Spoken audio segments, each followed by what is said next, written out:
Check one, two, three.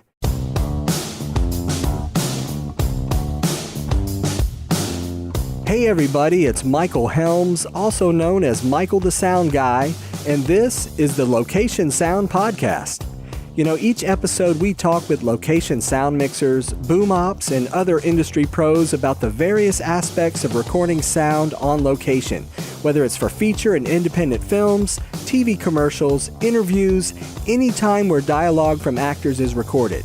I started my career in the recording studios in New York City with some of the big artists back in the day, and later on projects for networks like HBO, Sci-Fi Channel, and the Cartoon Network. As time went by, I got out of the studio and began working in production sound. Whether you're a seasoned veteran or just starting out, thanks for joining us. My guest today is a production sound mixer and boom op based in Phoenix, Arizona. Please welcome Christopher Moss. Hey, everybody. So, Christopher, we always like to start off the show by asking, when you're working on location as a sound mixer, what's in your basic audio kit? Just a rundown of your mixer, recorder, mics, and everything in between. So my basic kit, I have a 633. I have 2 Wizzy receivers. So that gives me 4 transmitter total of audio. I use Sanken COS 11s for microphones. And if I need to do a camera hop, I will use Lectrosonics LT. And it's a very basic kit. I run everything through Audio Root battery distribution system with their batteries, and it's light, it's simple, and it's for any job it gets the job done. Okay, great. Now, you know, I've been using Lectrosonics for years. Tell me the differences you've experienced with Wisycom and Zaxcom. So I've had Lectrosonics, I've had the big UCR, the heavy ones, and then I switched over since we had the whole Block 25, Block 26. And I was hesitating between Electrosonics SRCs or Wizzy. And what I liked about Wizzy's is they were wideband.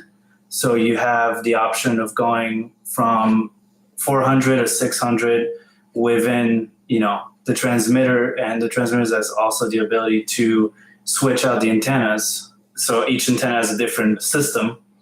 And then also the interface is very easy to use. You have the option also, you have 2 options. You have ENR Wizzy and ENC Wizzy, which is basically an application for vocal change. So that's also a very neat feature that they have.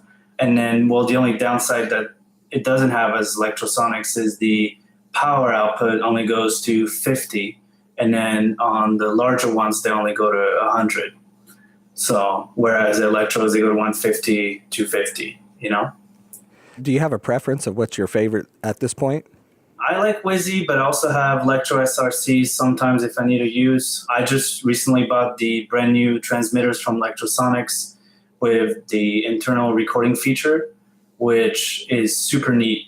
You can't listen while it's being recorded, but at the same time, it also gives you freedom to, say I used it during a commercial and I was able to mic up the 2 skydivers, and they were able to jump out of the plane and talk, and the client was able to have that audio. So I thought that was a really neat feature to have on set. That's cool. What lav mics do you like to use?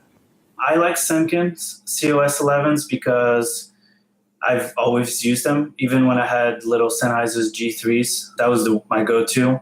I've tried DPAs, I've tried Countrymen, but I seem to always going back to Sanken's for the reason that it's solid and it does, any jobs, it sounds good. Now, with the when you're using the COS 11s with the G3s, did that work pretty good? It worked a lot better than the ones they sell you with the G3s. The ones they sell you have such high sensitivity that it just, at any point, it's going to stop sounding good. And the way it's made, it breaks very easily. Whereas when you put the Sankens on the G3s, it has this locking feature that it's robust, so it doesn't break easily. Okay. Now, when you were using the G3s and then switched to Lectrosonics and used the COS 11s with Electrosonics, do you notice a difference in quality? Oh, yeah, definitely. Yeah, I feel like G3s are a good starting point, but once you switch to Electrosonics, which are more professional, standard, you definitely notice the difference right away. That's cool. Yeah, I never get a chance to ask anybody when they make that transition, say from like the Sennheiser G3s, and now they've got the G4s, and I was just curious if you saw the big difference. So that's good information. Yeah. I was looking at your demo reel, and you had lots of projects, sports projects where you're miking up athletes and you're on the sidelines during football games and training. Tell me a little bit about your setup for something like that. I'm doing a couple of shoots. So, for example, I've done the Seahawks Cardinals game last year, which I will be doing it again tomorrow. So, the setup for this is very easy. All I have is a 633 with me. I have a boom and a shotgun mic, and that's all I need for the day. A little hop to the camera wirelessly, and that's all I need for that game, because all they want is just sideline audio, and they don't want anybody mic'd up. So, and then the other setup I do is we're doing a football show recently. And so my job is to mic up the athletes' pads. So I mic up the athletes' pads and then the coaches. So basically we run approximately, I want to say 6 wireless total. So we have the shark fins setups during the game. So that way we have a wide range, especially when the football players goes out onto the field, and we're able to be on the stands. And then we have a wireless boom on the sidelines for the game. So we use the 664 for that, and then the boom up has a 633 with him. So we basically split the channels where he has the boom, he has the coaches and the football players, and then I have the family and then the commentators' mics. Wow, that's quite a setup there. Yeah, it's quite a setup, especially like trying to like coordinate every frequency, and you do a clean scan and it's perfect, and come game time and then you have none of the frequencies selected or open. It's chaos, but it's fun, that's what keeps you on your toes, and that's awesome. Now, have you ever had to switch frequencies like in the middle of a game? Yes, we had. It was last 2 weeks ago. We're doing the Horizon game. It was an away game, and they were practicing onto the field before the game, and all of a sudden everyone's mic just decided not to work. Every frequency was just unusable. So we had to go and like scan new frequencies and adjust everyone's mic. So that was a bit chaotic. Wow. So something probably like the broadcast truck or somebody flipped on something and... Yeah, exactly. Yeah. And then we had ElectroSonic self-recording the PDR, I believe it was, onto his pads. And then he got tackled. And since we weren't able to listen, his mic got unplugged during the fact that he got tackled. So when he took off his pads, I noticed the mic was unplugged. So we have about an hour of the game of him talking and then nothing else after that. Oh. And yeah, we weren't able to rectify the solution because we couldn't hear what, through the PDR, because it's a self-recording feature. So once it's recorded, you can't hear anything. Oh, man. That's interesting. Now, where do you put the transmitter on the pads so it's like safe and secure? So on the pads, we have a little pouch for it. So we just basically run the mic all the way to the back, and then we put a little pouch. Either we tape it around, or we use zip ties. So we put it in the pouch, and then we use 2 zip ties to really make it nice and solid. And then we just tape along the mic all the way up to the pads. Okay. And the mic is where? So the mic is basically like this is his pads, and he's basically like right in the middle right here. And we put like a little wind protection on it, and it sounds clean. Wow. That's probably some pretty cool audio too to listen to, right? Yeah. Oh, it's great audio. Yeah. Especially like when you listen during the game and he's out onto the field and he's talking to the referee or to his teammates. It's great. You get great sound bites. I watched the YouTube, the Seahawks All Access one with the Cardinals, and then I watched the 24 Hours with Cardinals All-Pro cornerback Patrick Peterson. Those were kind of fun. So you just followed these guys around for the day? Yeah, basically. So Seahawks All Access was pre-game, during the game on the sidelines, post-game, basically on the sidelines. If they won, we were interviewing players. If they lost, we were doing the audio between the 2 coaches meeting. And then Patrick Peterson was basically 2 days of just him going golfing. And then we started at his house, and then he went to practice, and we just basically followed him in his day-to-day life. So it was really, really cool. So I also saw that you did some work on Big Brother as a sound mixer. Yes, I did. Yes. It was a very short day. We basically went to one of the contestants' house, And basically we just set up the shoot as it was basically her getting the invitation to Big Brother. So it was basically we went to her house, we did the interview, and then we had her dogs bring her the little invitation envelope, and they basically run to the park, and she opens the envelope and says, "Congratulations, you just got in." And then there's like all celebrating, and then you see her driving away and say, "I'm gonna win," you know. So that was really neat. So that was a short day. Yeah, it was a short day. Yeah, it was a short day. Yeah. Now, I also saw that you worked on Snapped with Killer Couples. Yes, season 11, last month, I believe, or the month before. Yeah. Okay. What was that like? Interesting. We spent the better half of the week in Apache Junction, whereas Apache Junction is kind of just out of nowhere in Phoenix, and it's not really central, but it was very interesting. We interviewed the parents, we interviewed the detectives that were involved in the case, we interviewed the friends, who else did we interview? We were trying to interview the mom of the victim, but unfortunately we couldn't. But it was a very interesting. It was a heavy day of interviews for sure. A lot of interviews. I think we had 3 or 4 interviews per day, so it was very, very long. Now, are you doing multiple setups, or were you in the same place and they were coming to you? So we had a hotel conference room where we did a few interviews, and then we went to the detectives, Apache Junction Police Department, did some interviews there. And then we went to Florence to do more interviews with the police department. And then we went to the mom's house in Apache Junction too. So it was a couple locations, but we also had a conference room where we could set up and have interviews all day. All right. Out of all those different projects you've worked on, was there one that stands out being your most interesting or your most favorite? I think the most fun is the Seahawks game, because it's a lot of running and a lot of like trying to catch up to what's going on everywhere. Probably my favorite shoot is probably the first shoot I've ever worked on for a documentary called Big Daddy Autism. It was basically we followed this dad and his son who had autism, and it was my very, very first shoot as a production sound mixer, and it was in New York City. And that shoot was basically we followed them day to day, and it was very true to a shoot that you could possibly get, and it was very, very touching, you know. But so that shoot I always remember. But I mean, I've worked on a lot of things, and a lot of things have been my favorite, but this I will always go back to say that it was my favorite shoot.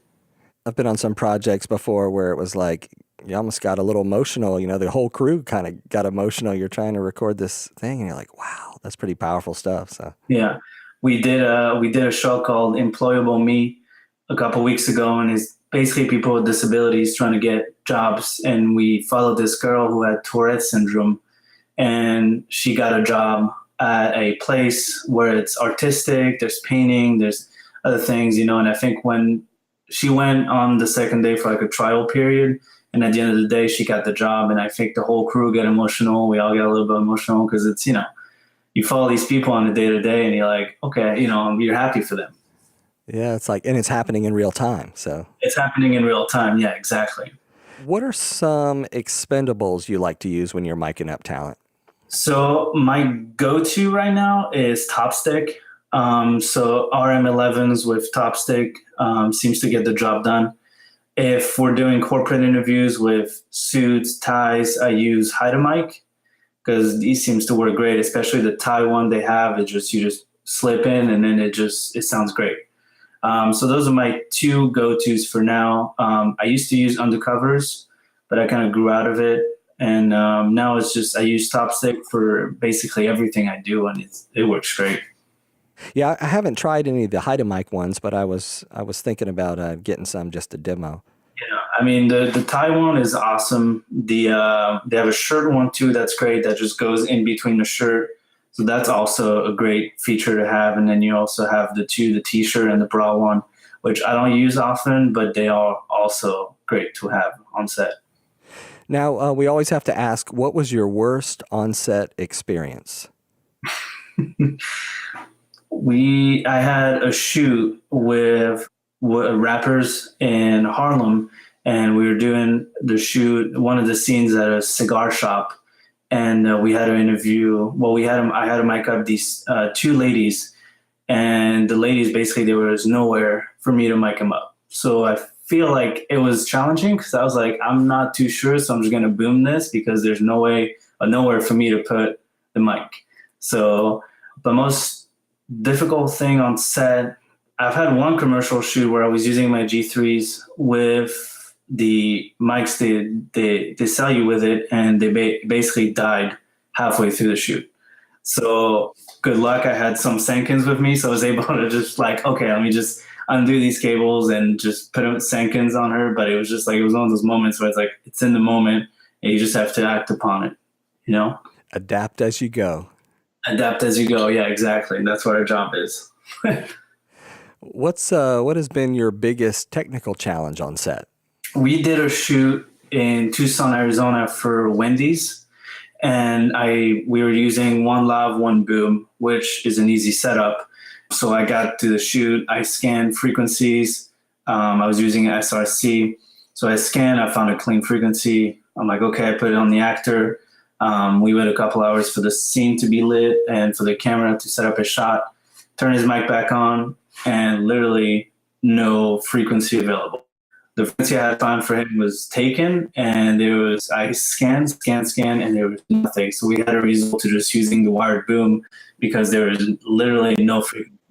So I'm not sure what happened. It was challenging because the daylight was going, and we had to shoot this before night. And it was like, okay, well, we're just gonna have to boom this because there's no frequency available on either SRCs we had.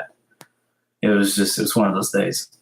Yeah, that's always interesting too. It's like you get there, you set up, you have plenty of time, you do all the things that you're supposed to do, and then right before you roll, something happens. And I had the same thing. I flipped on my recorder, and I checked it earlier, but I shut it off to save battery. And then when I flip it on, suddenly it's saying there's no SD card. I'm like, what do you mean? There is an SD card, you know? So I shut it off and turn it back on again. And then I popped the card out and put it back in. And then suddenly it started working. But it was like, what changed? You know, it's just weird stuff. Yeah. And do you ever have that thing with sound devices where you turn it on and it basically resets itself to factory settings? I haven't had that yet. You haven't had that yet? I've asked one sound mixer here in town, and he said the same thing happened to him, where I was on shoot one time and we had turned it off for lunch, came back, turned it back on, and basically just completely reset itself to factory settings. Wow. For no apparent reason. I was like, that's weird. Okay. So you had to redo like the folders and like this file naming. I was like, okay, yeah. Yeah, and I have a couple presets set, so if something goes away, I'd be like, oh, you have to start all over. You do all your output routings and all that things, yeah. Oh, that's interesting. Now, have you ever going to a gig? We always try to be prepared, but have you ever on your way or when you got there realized you'd forgotten something important? Yes, I have a very embarrassing story where I got on a shoot and realized that I had grabbed the wrong case. So I ended up with the IFB case instead of the microphone case. And so I had no microphones. And so I had somebody come out and drop it off for me. But I basically opened up the case and I was like, that's the wrong case. Oh. So we had to wait for the case to arrive. And so now what I do is I just put all the cases in the car and I'm like, okay, lesson learned here. Yeah, talking with a lot of sound mixers from around the world, everybody forgets stuff. And it's like, and we always talk about bring everything. And then we bring everything and then we don't use it. And then you do that for a while and then you're like, you know what? I never use this. And you don't bring it. And then that next job, you need it. So it is bring everything. You just always bring everything. Yeah. Bring two of each, 2 boom poles, 2 of each. Yeah. What's the biggest mistake you think audio newbies that are on set that they make when they're first starting out? They get a bunch of gear and I think they want to do the big stuff, and they want to do, the big jobs. But I think when they get on set, they kind of get overwhelmed by the amount of technical aspect and the gear. And since they're still learning how everything works, they're not, it's a learning process and it takes time for, especially it takes time away from the production. It takes time for them to do what they're required to do. I think that's a mistake newbies make. I mean, when I first got my 664, I made the same mistake thinking I could do the big jobs, and I got on a Fox Sports job and didn't know how to use my sound device, and ended up not being able to finish the job and being sent home because I didn't know how this worked or how this worked, you know. So after that, I just put my head down and I just learned and learned and learned, you know, and I was like, never making that mistake again. Yeah, yeah. It's a humbling experience more than anything. Yeah, I think one of the first jobs I had done, somebody said, just all you have to do is show up. We're going to have all the gear. You'll use our stuff, and you just run the boom and do all that. And I get there, and first of all, they had me in a tree booming the talent, so that was kind of strange. So I was up in a tree, and then they were like, "Well, did you bring such and such? Do you bring extra XLR cables?" And I was like, "You just said to show up, and you had everything." And they dumped it all on me. So, well, you're the sound guy, you're responsible.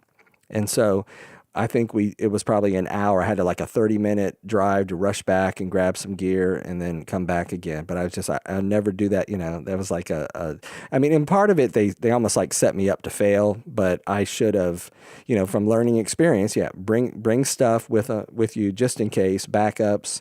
I've been on sets, where we were using other people's gear, and then suddenly the boom mic quits working, and I had one in my car, so I was able to switch it out, and so kind of saved the situation. But yeah, it's those are things. Yeah, it's almost like you have to go through it to learn it, right? Exactly. Yeah, you have to go through all the bad experiences and fail a couple times in order to really just get it. How has the business changed since when you first started? So when I first started, I was in New York City. So for me, it was basically I just went on Craigslist and did a bunch of jobs for free just to learn. So I didn't really notice a change because I was just working for free. So I didn't have time to see if it changed. But once I came back here in 2015, I started working and I saw a change, especially summer times here are pretty tough for freelancers because it's hot.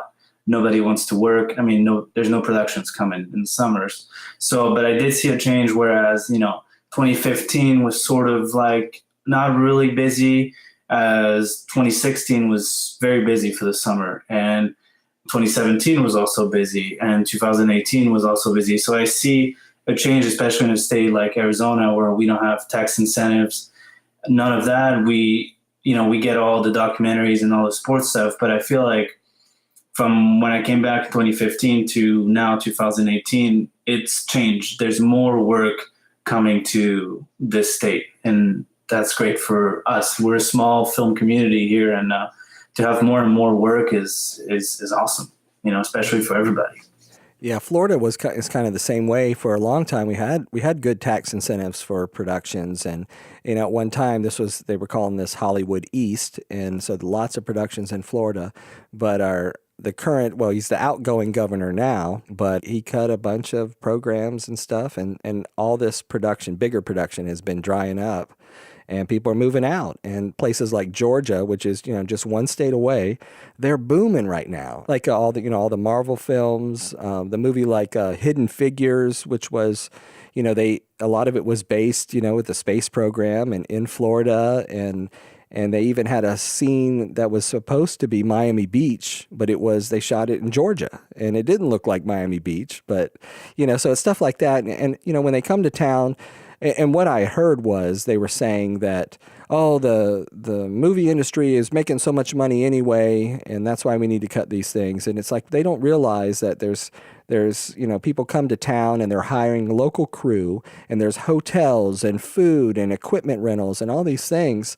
And I really hope with the new governor, once we have elections, that they're gonna bring some of those incentives back, because that's great for us. We love to do that, and they employ a lot of people in town. So exactly, yeah, and it's business. I mean, it's economy. Economy is boosting, especially with, like you said, rentals. I mean, we were supposed to have Breaking Bad shoot here in Arizona, but it went to New Mexico because they have tax incentives, And many films like the Hot Shot Legends that happened in Prescott was not shot here because we don't have tax incentives, But for us, it's we help the economy. We have a bunch of rental houses that people rent all the time. Like you said, hotels, restaurants, everything. It helps the economy.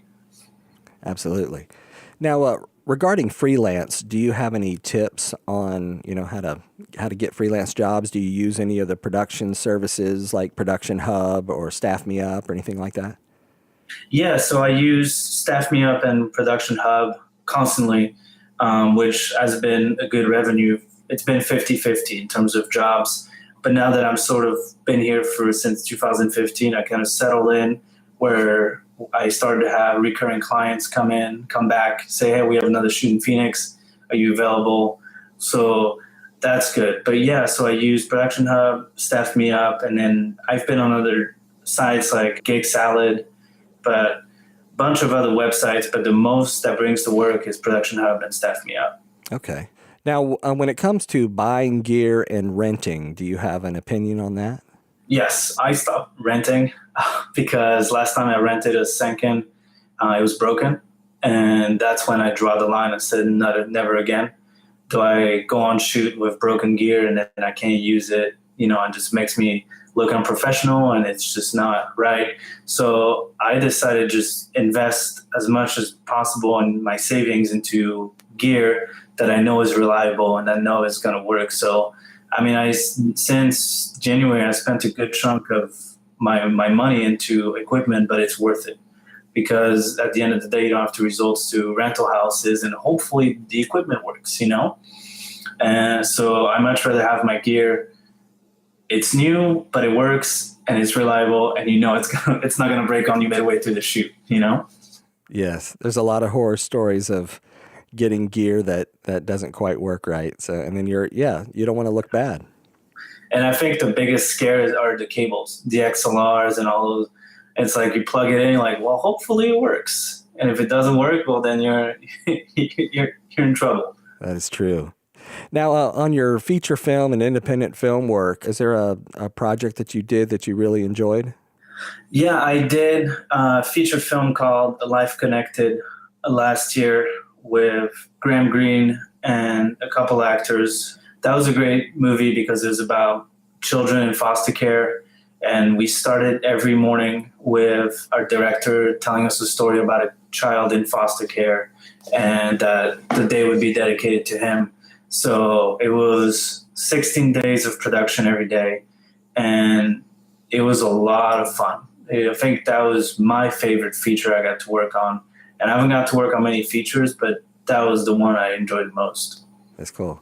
If some of our listeners were interested in getting involved in location sound, what would you recommend they do? I'd say start small. Buy a little recorder. G3s are still good. Buy a couple of G3s, and just look on Craigslist. See where people are asking for, unpaid or low paid, and just see if you like it.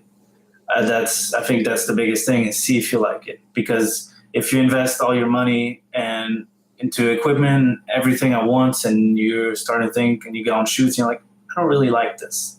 I feel like you should just start small, do some free gigs like I've done, and just see if you like it. And if you do, then, continue building a resume, a clientele list, and just work your way up from small gigs to big commercials, international commercials or national commercials. Good advice. So, Christopher, as we kind of start to wrap things up here, do you have any final words of wisdom that you can share with the listeners? Doing sound is a job that you have to love to do because when you're on set, you're never going to hear, that sounded great. You're going to hear, wow, that looked great. 99% when you're on set, they never tell you, hey, it sounded good. You have to know that you're not in this to be thanked. You're not in this, for people to get recognition. You're in this for the love and the passion you have for audio and the fact that you get up every morning and you love what you do.